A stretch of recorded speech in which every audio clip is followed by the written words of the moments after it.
goal setting, okay? We take 2.5 hours on the weekend for the whole 10-year plan. We don't have time for that tonight.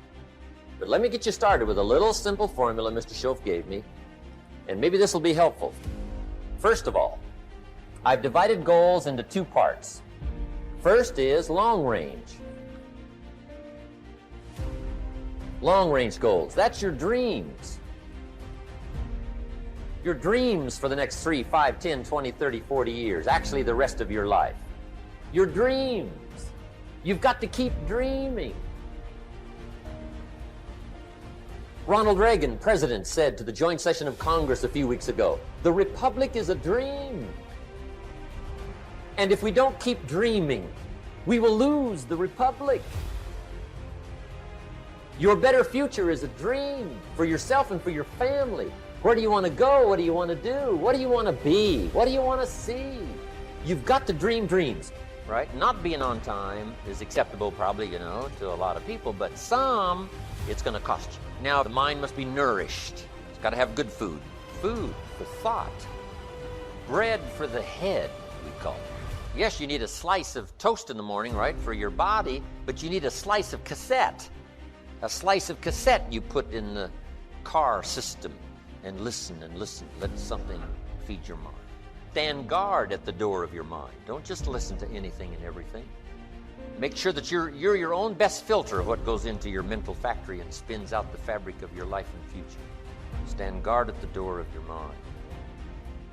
Spend time. Be a selective listener.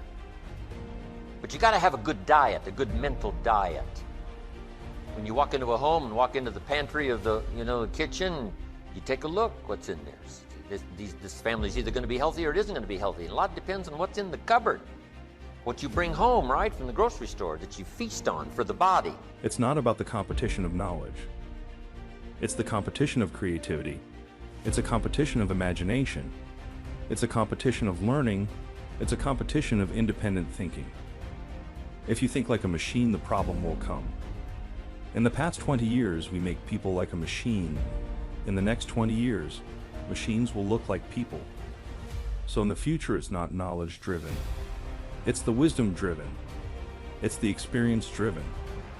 In the past, it's the knowledge-driven, and it's the manufacturing-driven. And in the future, it's the creativity-driven. I think next 30 years, the world is going to change a lot. The new technology is going to change every aspect of the world. So this is what we think the world should be focusing on, not only the IQ, EQ, but also focus on LQ, the Q of love. Because only when you care for the others, only when you care for the others that succeed and are more successful than you are, you have the chance. In order for you to be rich, you have to do what? You have to add value, right? So I told you there's a way to know in the relationship if you're adding value, right? There's a way to know, right? Let's just use this number. I'm not saying that it's right, but just watch me. 50-50, all right? Now, that's not the truth, but 50-50 would be what kind of relationship? Symbolically, what kind of relationship would that be? It would be an equal, right? But in a lot of our relationships, it's 80-20, which means that somebody's doing what? And then somebody's doing what? Okay, good. So somebody's giving more, somebody's taking more. When you hit 50-50, right? So watch this. I told you, get your character right, then add more value than you take. Short range. Short range goals. That's your goals for tomorrow, this week, this month, this year, the immediate future. We call these confidence builders. Because if you set up something short range, go for it, get it, latch onto it, work hard, accomplish it. That starts building your strong feelings to go for your dreams. Now, I've divided goals into 3 categories. Here they are. Number 1 is economic. That's your goals for money, income, business, profits, production. Economics. Make sure you've got your economics well planned. Economics plays a major role in everybody's life. Economics is major, which means it ought to be meticulously well planned for tomorrow, this week, this month, this year, long range. Good times create weak people. Weak people create bad times. Bad times create strong people. Strong people create good times. My whole thing is leaders anticipate, losers react. If you can anticipate what's coming, you can really take advantage. If you wait till it hits you, you're in trouble. The biggest problem people have is they think they're not supposed to have any problems are the fuel for growth. It's like you don't have any problems. You're either a liar or you might call them challenges. It feels better. I understand that anybody doesn't have problems. These either totally asleep with the wheel or they don't have much of any kind of a life. Commitment to becoming excellent in your chosen field is an indispensable prerequisite for success, that if you are not good at what you do, you haven't got a chance in our competitive society unless you win the lottery. And only the top 5 or 10% are excellent. You must commit yourself to excellence. You must commit yourself to becoming the best.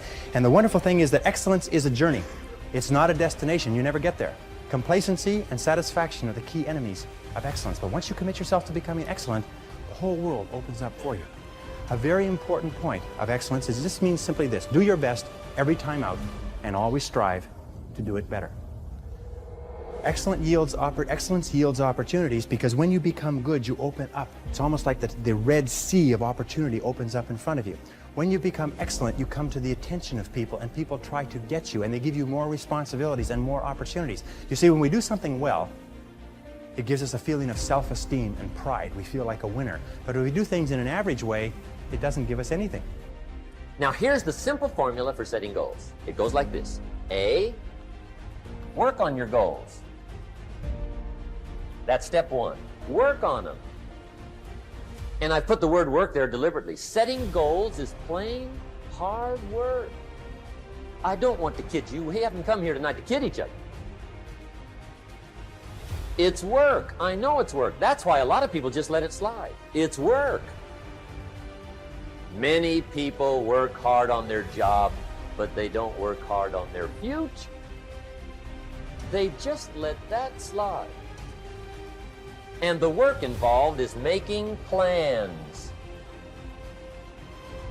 I know most people don't. I understand that. But don't let that be you. Guy says, well, yeah, you work where I work. By the time you struggle home, it's late. You got to eat a bite of supper, watch a little TV, get to bed. You can't sit up half the night. Plan, plan, plan. And the guys be fine.